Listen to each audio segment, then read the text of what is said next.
na Janta Hills sa West Coast Hills, na West Coast Hills sa East Coast Hills, man East Coast Hills sa Riboy District.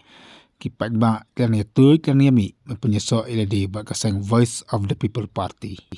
Mata kasipat kan ritari ujamang arajar arpulai kipat ba apo Umroi Constituency kilawan tu digispangod akamatan kurkalang man Pynïasoh ba kasang Voice of the People Party hapling kejadian lang du jekin ngalam de kasang kentup ya uba ardan basay moit. Jangan kapur. Kom kadak pengapi kita iki barang sam. Langgan. Kloi. Awak kita suara aktif dan suatu tolong. Ba.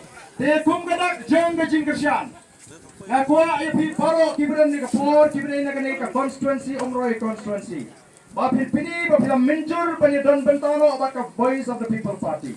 Ban pini ba pi menjur ban gajing kersian ini. Ban pini ba pi menjur ba pin priang ya ka parti kum bagalong haki nongrem ke jangka. Ban burami kum ki nongalam. Ban syare hangi ki nongalam me kai ke bangi nyalam me pinang desh ma. Ini ralangi dikti ki jepi paro agane ka po. Kibilang ni ka po ki ralang ya ka ti ki jonti. Kani galong katak jang ka jingkamen. Hello, kum bagalong desi kibri ke aban kren ben. Awaki kita ki bejok langane constituency kini ki espa re nadu menta kasngi ngin kli spot ya ka puram jong ko Umroi Constituency. Ya ka puram ko Umroi Constituency. Di kumulai sibon ya ni ki menjor ka jong pi. Kom katak jong ki simbanta. Hindi itang banda, shusmo, banda kutup, banda pinskem, ya kata ka sharp, jang ka party ki jing yene pertalang laisin laiwa. Hapra!